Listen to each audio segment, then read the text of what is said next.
घने और सरसब्ज जंगल के बीचों बीच जहां दरख्त आसमान को छू रहे थे और साफ पानी की इंदियां बहती थीं, एक नेगबरंगात उतापी पुआ और एक छोटी सी भूरी चिड़िया सुरे रहते थे।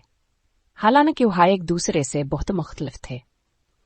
पीपो के चमकदार परों और ऊंची आवाज के मुकाबले में सूरी के हल्के फलके चहचहे और तेज उड़ान, मगर वह दोनों बेहतरीन दोस्त थे। एक दंस के वक्त जब पेपो अपने खूबसूरत नीले, सब्जा और पीले परों को सनवा रहा था, सूरी खुशी से चहचहाती हुई आई। पीपो, अंदाज हलगाओ, वो जोश से बोली। मैंने सुना है कि जंगल में एक छुपा हुआ खजाना है। पीपो ने दिलचस्पी से सर झुका लिया। खजाना? कैसा खजाना?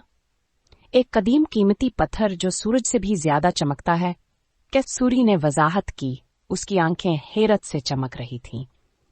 मगर ये बहुत दूर है, लंबे दरख्तों के उस पार, बड़ी नदी के उस पार और सरगोशियों वाले जंगल के अंदर।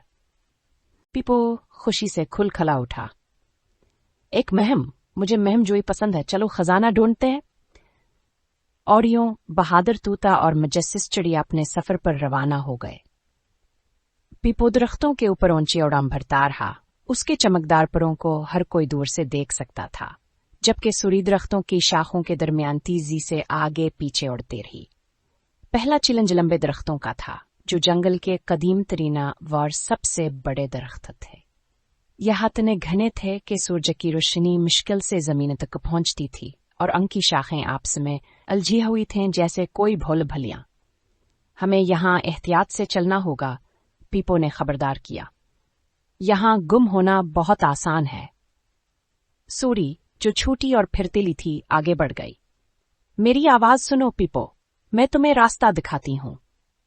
सूरी की होशियारी और पीपो की मजबूत परवाज के साथ वो लंबे दरख्तों के जाल से निकलकर रोशन धूप में आ गए। फिर वो बड़ी नदी पर पहुंचे।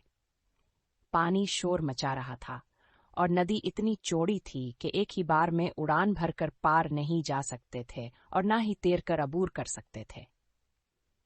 हम पार कैसे जाएंगे? पीपो ने फिक्रमंद होकर नीचे बहती हुई नदी को देखा। सूरी ने दूसरी तरफ दरख्तों पर झूलते हुए बंदरों के एक ग्रुप को देखा। हम उनसे मदद ले सकते हैं। चालाक बंदर अपने परंदे दोस्तों को जरूरत में देखकर मजबूत जंगल की बिलों को जोड़कर एक झूलती हुई पल बनाते हैं। पिपवावर सूरी ने इनका शिकरी हादा किया और हंसते हुए इस पल के जरिए दूसरी तरफ पहुंच गए। आखिर में वह सरगोशियों वाले जंगल तक पहुंचे, जहां हल्की हवाएं और अजीब सरगोशियां गूंजती थीं। जैसे ही अंदर दाखिल हुए, पीपो को अपनी आवाज सुनाई दी।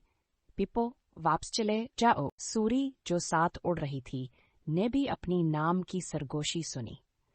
ये सिर्फ हवा का खेल है, हमें इन सरगोशियों पर ध्यान नहीं देना चाहिए, सूरी ने एतमाद से कहा। दोनों ने मजबूती से अपने फड़फड़ाए और सरगोशियों की दोगही को नजरअंदाज करते हुए जंगल के बीच पहुंच गए, जहां खजाना छुपा हुआ था।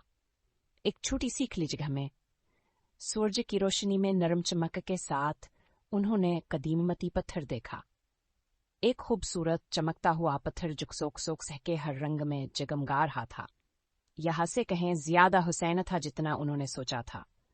पिपवावर सूरी हैरान होकर से देखते रहे, लेकिन जैसे है पीपो अपनी चोंच से पत्थर को पकड़ने लगा, सूरी ने इसे रोका। ठहपो पीप, मेरे ख्याल में असल खजाना कुछ और है। पीपो हैरान हुआ। तुम्हारा क्या मतलब है? सूरी मुस्कुराई। हमने एक शानदार महम जोई की है, हमने एक दूसरे की मदद की, नए दोस्त बनाए और ऐसी चीजें देखें जो हमने कभी नहीं सोची थीं। असल खजाना यही है, हमारी दोस्ती और वो यादें जो हमने इकट्ठी की हैं। पीपो ने एक लम्हे के लिए सोचा, फिर सर हिलाया। तुम बिल्कुल सही कह रही हो सूरी, ये पत्थर खूबसूरत है, लेकिन हमारी दोस्ती से ज्यादा कोई चीज नहीं चमकती। ये कहकर वो कीमती पत्थर को वहीं छोड़कर वापस घर की तरफ उड़ने लगे। उनके दिल खुशी से भरे हुए थे और सर नए कस्सों से भरा हुआ था।